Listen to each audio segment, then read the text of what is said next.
प्रशिक्षुओं को good morning. मैं कमलेश कुमार, सहायक प्राध्यापक तारकेश्वर नारायण अग्रवाल शिक्षण प्रशिक्षण महाविद्यालय हरिगांव हारा से।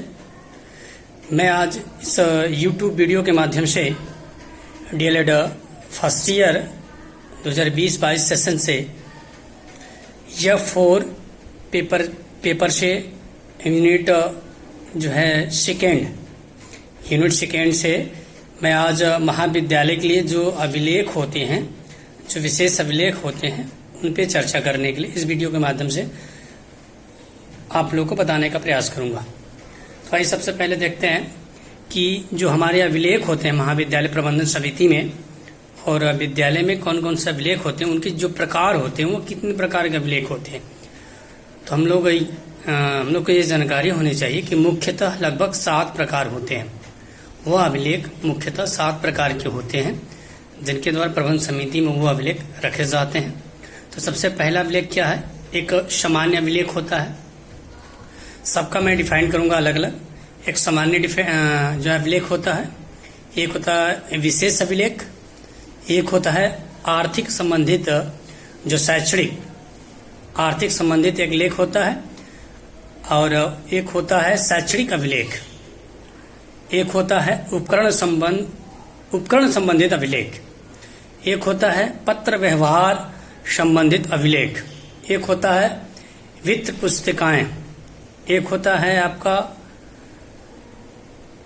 लगभग उपकरण संबंधित मैंने बताया ही है। तो ये 7 आपके मुख्य अभिलेख हैं जिनके माध्यम से जिनके हम अकॉर्डिंग जो है महाविद्यालय प्रबंधन समिति के द्वारा ये व्यवस्था की जाती है, ये अभिलेख तैयार किए जाते हैं, जिनमें सभी प्रकार के विभिन्न प्रकार के अभिलेख इसके अंतर्गत आते हैं। तो आइए हम लोग देखते हैं सामान्य अभिलेख। मैंने अभी बताया था कि सामान्य अभिलेख भी जो प्रकार में एक है। तो सामान्य अभिलेख के अंतर्गत कौन कौन से आएंगे? तो सबसे पहले हम लोग उसमें देखेंगे कि सामान्य अभिलेख में पहला क्या आएगा कि विद्यालय नियमावली। जो विद्यालय नियमावली है, जो स्कूल कैलेंडर है, उससे संबंधित आपका एक अभिलेख होगा, एक रजिस्टर होगा जो सामान्य अभिलेख के अंतर्गत आएगा। दूसरा क्या है कि दैनिक कार्यवाही जो हमारी एक अभिलेख, एक लॉन्ग बुक होनी चाहिए जो दिन की पूरे स्कूल में विद्यालय खुलने से और विद्यालय बंद होने तक जितने भी कार्यशैली हमारी हुई है दिन की, उसमें लिखित और इंक्लूड होना चाहिए टाइम ड्यूरेशन के साथ। उसके बाद उसमें जो है दर्शन पंजिका कि आपके महाविद्यालय में कितने लोग आज आए हैं, कितने लोग आज जो विद्यालय देख रहे हैं या विद्यालय इंक्वायरी में आए हैं, उस प्रकार के एक रजिस्टर होना चाहिए। उनके नाम, उनके पता, उनके मोबाइल नंबर, उनके आधार नंबर, उनके आने का समय, जाने का समय इत्यादि उनमें इंक्लूड होना चाहिए।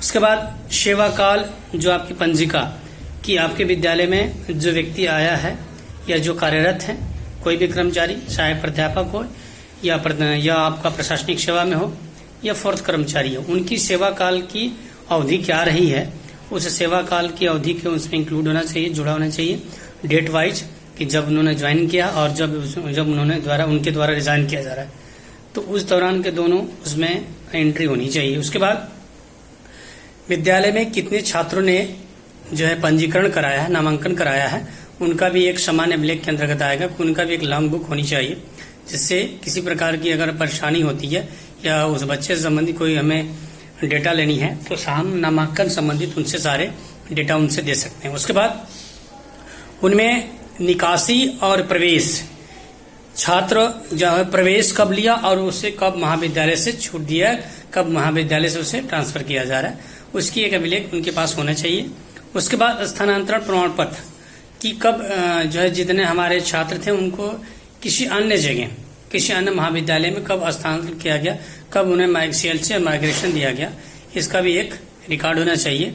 और उनके द्वारा जो हमारे जितने भी सर्टिफिकेट से या जो प्रमाण पत्र आए हैं उनको भी एक उसी में इंक्लूड करके रखना चाहिए। उसके बाद एक आदेश पुस्तिका होता है, आदेश अभिलेख कि महाविद्यालय खुलने के दौरान या महाविद्यालय जब सुबह का स्टार्ट होता है उस दौरान किसी प्रकार के कोई आदेश प्राचार्य द्वारा, प्रबंधक के द्वारा या महाविद्यालय सचिव द्वारा किसी प्रकार का कोई आदेश आता है तो उस आदेश में उस रजिस्टर में उस आदेश को एंट्री करना है, कब आया है, कितने डेट में, कितने समय पर वो, और किस उद्देश्य में है, उन सारे का उसमें इंक्लूड होना चाहिए। उसके बाद आता है आपका प्रवेश पंजिका। आपने बताया नामांकन पंजिका, तो नामांकन उसमें रजिस्ट्रेशन हो गया आपका। उसके बाद आपका प्रवेश पंजिका, कब किसका एडमिशन हुआ और कितने छात्र हैं, उससे संबंधित आपका अभिलेख होना चाहिए, रजिस्टर होना चाहिए। उसके बाद अब हम लोग देखें कि इसमें सामान्य अभिलेख तो हमारे हो गए। सामान्य अभिलेख में कितने प्रकार के हैं मैंने आपको बताया अभी। अब हम लोग देखेंगे आर्थिक अभिलेख। सबसे बड़ा जो है महाविद्यालय का ये आपका आर्थिक अभिलेख होता है। इसके द्वारा हम किसी भी संस्था को, किसी भी महाविद्यालय को आसानी पूर्वक चला सकते हैं।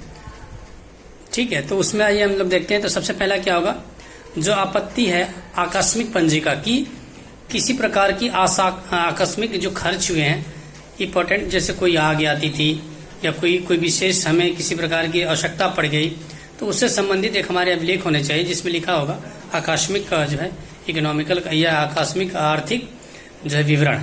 उसके बाद वेतन पंजिका, हमें उसमें देखना है कि हमारे जो शिक्षक हैं, हमारे जो कार्य जितने भी कर्मचारी हैं, उनको हर महीने में कितने वेतन दिया जाता है, कितने तारीख को दिया गया है, उसका भी उसमें एक अभिलेख, एक रजिस्टर होना चाहिए। उसके बाद जो है किसी प्रकार की जो है आर्थिक जो है आपको आदेश मिलता है, किस प्रकार के इनको हमें देने हैं, 10 रुपये या 500 रुपये देने हैं, इस मद में देने हैं, तो उससे संबंधित जो आपातकालीन स्थिति में आता है, जो इम्पोर्टेंट है, जो अचानक आ गया, उस प्रकार के रजिस्टर होने चाहिए। उसके बाद शुल्क पंजिका कि छात्रों के द्वारा जो महीने, साल या जो उनका नामांकन शुल्क है वो कितने टाइम पर आया है, उसका भी एक अभिलेख रजिस्टर होना चाहिए। उसके बाद सारांश जो आपका है शुल्क, जिस मद में ले रहे हैं, जिसके जैसे डीएलएड हो गया, फर्स्ट डीएलएड हो गया, बीएड हो गया, एमएड हो गया इत्यादि, ऐसे मतलब जिस मद में ले रहे हैं, जिससे जो हमारे शिक्षक है जिसे लेने का, उसका एक रजिस्टर मेंटेन होना चाहिए। उसके बाद आपका बिल पंजिका कि महाविद्यालय में जो भी सेवाएं दी जा रही है उसका, जैसे इलेक्ट्रिक बिल हो गया, कंप्यूटर बिल हो गया, मोबाइल बिल हो गया, तो ऐसे बिलिंग का भी एक फाइल होनी चाहिए जिससे हम किसी प्रकार का बिल है तो उस बिल का निवारण कर सके। कोई समस्या आती है बिलों में तो उसे डेट वाइज हमें लिखना है कि कौन से डेट में किस जो है मद में पैसा दिया गया है, मोबाइल बिल का दिया गया है, या हमारा वाईफाई बिल का दिया गया है, या कंप्यूटर सर्विस का दिया गया है, या कंप्यूटर लेकर दिया गया है, या किसी प्रकार की जो ऐसे मतलब सर्विस है उनमें बिल अगर किसी प्रकार का देना है तो वो कब दिया जाएगा, क्या है, उसका एक रजिस्टरमेंट है। उसके बाद छात्रवृत्ति पंजिका होनी चाहिए कि कब किस छात्र को छात्रवृत्ति मिली है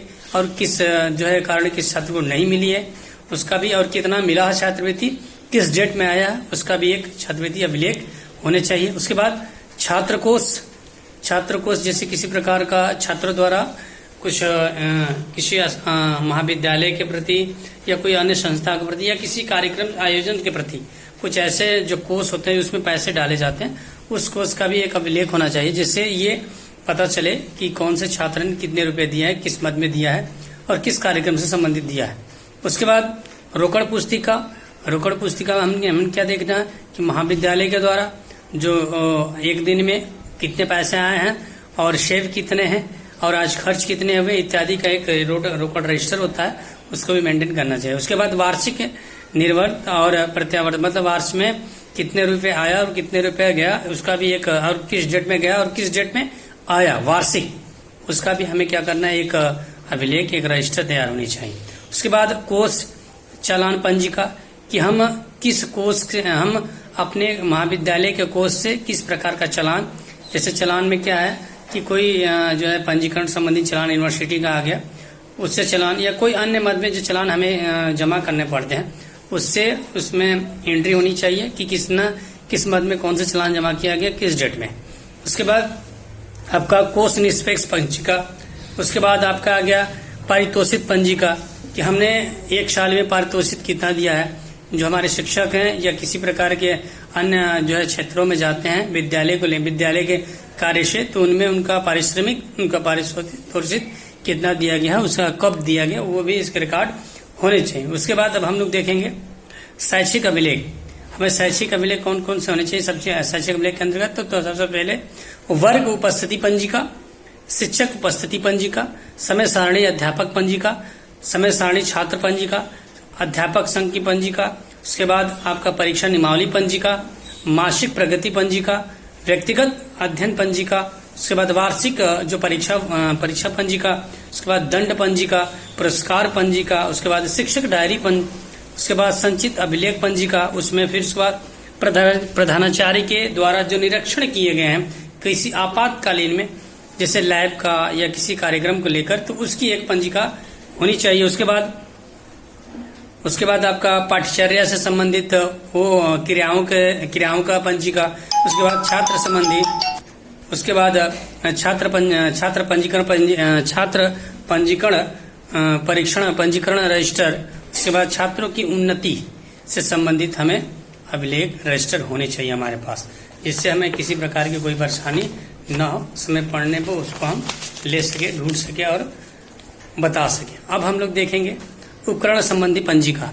जो उपकरण संबंधित हमारे अभिलेख होते हैं, इसमें कौन कौन से अभिलेख आते हैं, तो इसमें हम लोग अभी देखेंगे कि कार्यभार पुस्तिका, पुस्तकालय पंजिका, पुस्तक विवरण पंजिका, पुस्तक वृद्धि पंजिका, समाचार पत्र एवं पत्रिकाओं की पंजिका, खेलकूद इत्यादि से संबंधित उपकरण की पंजिका, व्यवहारिक पंजीकरण की पंजिका, विद्यालय समिति की पंजिका, फर्नीचर पंजिका, खेलकूद पंजिका संचय। ये क्या है उपकरण की, मतलब एक सालों में कौन कौन से खेल से संबंधित कौन से उपकरण आए हैं और पहले से कौन से उपकरण थे, वो उसका जो क्वालिटी के साथ रेट सहित और कंपनी के सहित उसका एक रजिस्टर मेंटेन होना चाहिए उसमें। उसके बाद हम की पुस्तकालय में देखें तो पुस्तकालय में वर्तमान कितने पुस्तक हैं, नई पुस्तक कितनी आई हैं, वो किस मद में है, उसका शीर्षक क्या है, इत्यादि चीजें उस पर एंट्री होनी चाहिए। उसके बाद जो है फर्नीचर कितने हमारे पास हैं, कितने टूटे हुए हैं और कितने नए आ रहे हैं, उसका रेट क्या है, क्वालिटी क्या है, नाम क्या है, वो सारा एक अभिलेख में होना चाहिए। उसके बाद अब हम लोग देखेंगे पत्र व्यवहार संबंधित अभिलेख। इसमें क्या होगा कि प्राप्ति पंजिका, प्रेषक पंजिका, स्मृति पत्र पंजिका, विभागीय जो है आज्ञा पंजिका, उसके बाद आकस्मिक अवकाश पंजिका, उसके बाद शिक्षा विभाग आदेश पंजिका, फिर आदेश पालक जो है पत्रिका पंजिका। ये क्या है, पत्र व्यवहार संबंधित अभिलेख है।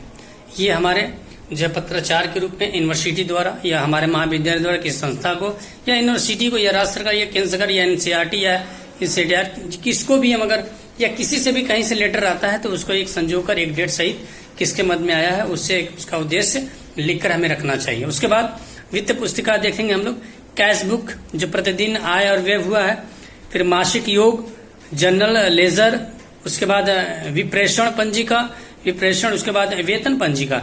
ये हमारे क्या है, वित्त पुस्तिका है, इसके अनुसार हमें रखना चाहिए। उसके बाद हम लोग देखेंगे विशेष अभिलेख जो हमारे हैं, हस्तक्रिया क्लाब की जो पंजिका है वो भी रखनी चाहिए, उत्पादन पंजिका, कला पंजिका और शिकायत पंजिका। तो ये हमारे क्या है 7 मुख्य प्रकार के अभिलेख थे, 7 की डिफाइंड अलग अलग मैंने किया है। अगर जो भी अभिलेख के बारे में किसी प्रकार की आपको परेशानी होती है समझने जानने में, तो मुझे यूट्यूब वीडियो में मैंने जब डाला है तो वहाँ पर एक साइड होगा, उस पर क्लिक कर कमेंट्स करें जरूर। आज के लिए इतना ही, धन्यवाद।